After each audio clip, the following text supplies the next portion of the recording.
लोकसभा चुनाव 2024 के वोटों की गिनती पूरी हो गई। तपिश भरे इस 2.5 महीने के बाद चुनाव अपने अंजाम तक भी पहुंच गया। तपिश चुनाव की तो कम ही थी, या कहें कि चुनाव कुछ उदासीन ही था।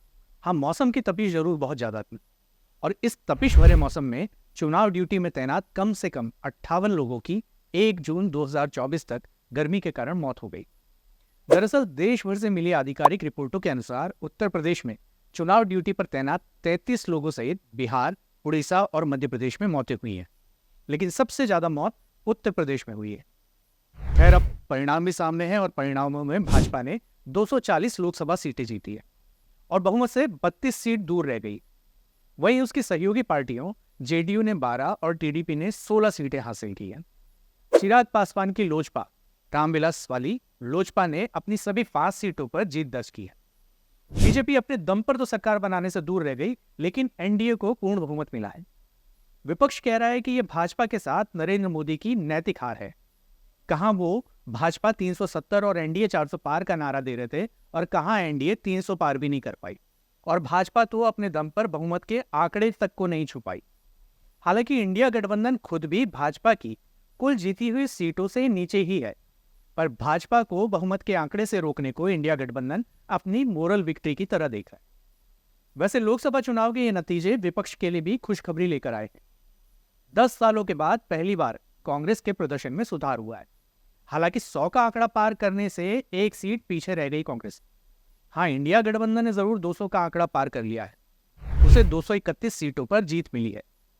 कांग्रेस को 99, समाजवादी पार्टी को 37, तृणमूल कांग्रेस को 29, डीएमके को 22 और शिवसेना उद्धव ठाकरे वाली को 9 सीटें मिली हैं। बीजेपी ने अपना सबसे खराब प्रदर्शन अपने गढ़ उत्तर प्रदेश में ही किया है। प्रधानमंत्री नरेंद्र मोदी को वाराणसी सीट पर अब तक की सबसे छोटी जीत मिली है। प्रधानमंत्री मोदी ने अपने निकटतम प्रतिद्वंदी अजय राय को 1,52,513 मतों से पराजित किया है। 2014 के चुनाव में प्रधानमंत्री नरेंद्र मोदी को कुल 5,81,022 मत और दूसरे स्थान पर रहे आम आदमी पार्टी के अरविंद केजरीवाल को 2,09,238 मत मिले थे। चुनाव में कांग्रेस के अजय राय को 75,614, बसपा के सीए विजय प्रकाश को 60,589 और सपा के कैलाश चौरसिया को 45,291 मत मिले थे। नरेंद्र मोदी ने तब ये चुनाव 3,71,784 मतों से जीता था। वहीं 2019 के लोकसभा चुनाव में प्रधानमंत्री मोदी को काशीय मतदाताओं ने प्रचंड बहुमत दिया। उन्हें कुल 6,74,664 वोट मिले थे। समाजवादी पार्टी से शालिनी यादव को 1,95,159 वोट मिले थे। शालिनी यादव अब भाजपा में शामिल हो चुके हैं। 2019 में अजय राय फिर तीसरे नंबर पर रहे और उन्हें 1,52,548 वोट मिले थे। प्रधानमंत्री नरेंद्र मोदी ने दूसरी बार 4,79,505 वोटों के अंतर से बड़ी जीत हासिल की थी। प्रधानमंत्री मोदी ने 56.37% वोट हासिल किया था। पुलवामा हमले के बाद बालाकोट एयर स्ट्राइक से भाजपा की बढ़ती लोकप्रियता का इसमें बड़ा योगदान था। लेकिन इस बार 2024 में जीत का अंतर केवल 1,52,513 मतों का ही रह गया। वहीं अगर अमेठी की बात करें तो अमेठी लोकसभा सीट पर स्मृति ईरानी को कांग्रेस कैंडिडेट किशोरी लाल शर्मा के हाथों से करारी हार झेलनी पड़ी है। उत्तर प्रदेश की इस सीट की भी बड़ी चर्चा रही। 2014 में इस सीट पर राहुल गांधी ने स्मृति ईरानी को हराया। उस वक्त कांग्रेस केवल 2 सीट अमेठी और रायबरेली ही जीत पाई थी। वहीं 2019 में स्मृति ईरानी ने राहुल गांधी को इस सीट से हरा दिया। इस बार कांग्रेस केवल 1 सीट रायबरेली तक ही सीमित रह गई।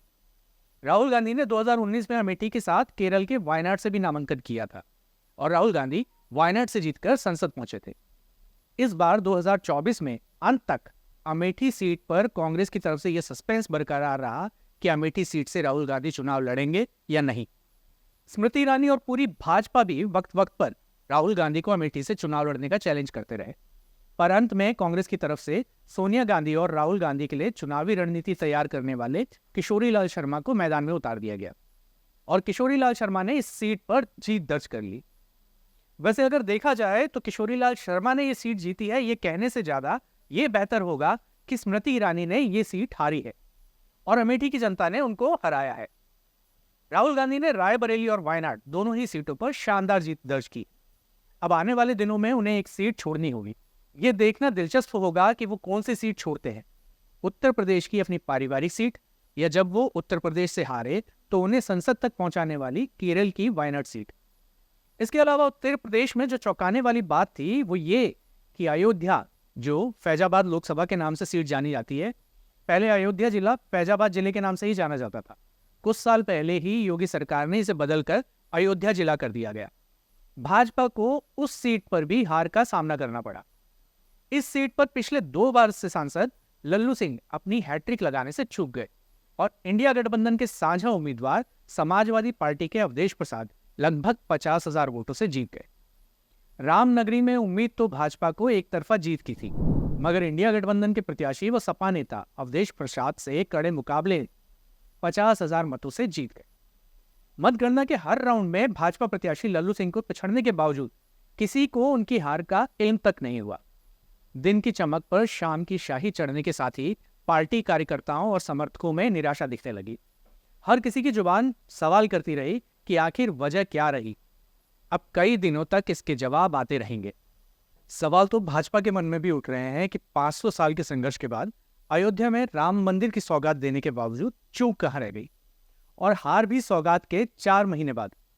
जिस राम मंदिर आंदोलन की वजह से भाजपा ने पूरे देश में जड़ें जमाई, जिस रामनगरी को भाजपा ने अपने एजेंडे में सबसे शीर्ष पर रखा, जिस अयोध्या की वजह से भाजपा ने न सिर्फ उत्तर प्रदेश बल्कि 2 बार केंद्र की सत्ता तक पहुंची, वहां राजनीति के विशेषज्ञों ने भाजपा की हार के गहरे निहितार्थ निकाले हैं। जनता की तरफ से आ रही प्रतिक्रियाओं के भी मायने निकाले जा रहे हैं। भाजपा न सिर्फ अयोध्या हारी बल्कि अयोध्या मंडल की सभी सीटों से पार्टी का सफाया हो गया। इन नतीजों के निहितार्थ का असर भविष्य में प्रदेश की राजनीति में स्पष्ट तौर पर दिखाई देगा। सबसे पहले बात राम मंदिर आंदोलन के केंद्र रहे अयोध्या विधानसभा क्षेत्र की। उम्मीद थी कि राम मंदिर की वजह से यहां इस बार बम्पर वोटिंग होगी, लेकिन पिछले लोकसभा चुनाव की तुलना में अब की यहां 9% कम मतदान हुआ। इसकी वजह बताई गई कि भाजपा के कैडर वाले स्थानीय मतदाताओं ने मतदान से दूरी बनाई। इसके पीछे शासन सत्ता से नाराजगी रही। यहां बीते 2 वर्षों से चल रहे सड़कों के चौड़ीकरण और अन्य विकास कार्यों की वजह से जनता को व्यक्तिगत नुकसान हुआ। तोड़फोड़ में किसी की दुकान चली गई तो किसी का मकान। दस्तावेजों की कमी की वजह से बड़ी संख्या में नागरिकों को पर्याप्त मुआवजा भी नहीं मिला। बताते हैं कि उनकी सुनी भी नहीं गई। यह नाराजगी कम मतदान प्रतिशत के रूप में सामने आई और भाजपा को नुकसान पहुंचा गई। इसके उलट इस विधानसभा क्षेत्र में इंडिया गठबंधन के प्रत्याशी के पक्ष में सपा और कांग्रेस के कैडर वोट के अलावा दलितों और मुस्लिमों को वोट एक तरफा सपा प्रत्याशी को गया। यही जीत का आधार भी बना। स्थानीय नागरिकों की तरफ से यह बात भी सामने आ रही है कि भाजपा ने यहां प्रत्याशी चयन में भी चूक की। बीते 1 दशक से सांसदी कर रहे लल्लू सिंह अब तक मोदी के नाम पर जीतते आ रहे थे। इतने लंबे समय तक सांसद रहने के बावजूद वो जनता के दिल में खुद की व्यक्तिगत छवि नहीं बना पाए। इस बार यहाँ की जनता किसी हाई प्रोफाइल नेता को अपने प्रत्याशी के तौर पर देखना चाहती थी।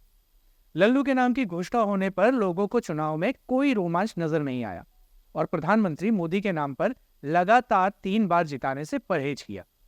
इसके विपरीत इंडिया गठबंधन ने प्रयोग के तौर पर कद्दावर सपा नेता और 9 बार के विधायक अवधेश प्रसाद पर दांव खेला। अवधेश की अपनी कैडर वोटर और सामान्य जनता में अच्छी पैठ बताई जाती है। इनके चुनाव लड़ने का तरीका इतना गोपनीय रहता है कि विपक्षी दलों को भनक तक नहीं लगती कि कब उनके वोट बैंक में सेंध लग गई। अवधेश ने इसी रणनीति से भाजपा के मजे हुए रणनीतिकारों को मात दे दी। चर्चा तो यह भी है कि इंडिया शाइनिंग वाले दौर की तरह हवाई अड्डे जैसी सुविधाएं शहर का नाम राष्ट्रीय स्तर पर चमकाने के लिए तो ठीक है, लेकिन इसका फायदा स्थानीय जनता को कम ही हुआ। बाहरी और पैसे वाले पर्यटक इस सुविधा का लाभ उठा पा रहे हैं। अयोध्यावासी बेहतर स्वास्थ्य और शिक्षा व्यवस्थाओं के लिए अभी भी जूझ रहे हैं। यहाँ मेडिकल कॉलेज तो है, लेकिन डॉक्टरों और संसाधनों का अभाव है।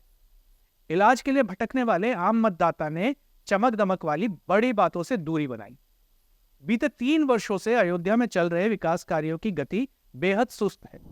खुदी सड़कें, धूल के गुबार, जगह जगह जल भराव की समस्याओं ने छोटे व्यापारियों, दुकानदारों के रोजगार पर असर डाला। खास बात यह रही कि अयोध्या का हाई प्रोफाइल मामला होने की वजह से अफसर निरंकुश रहे।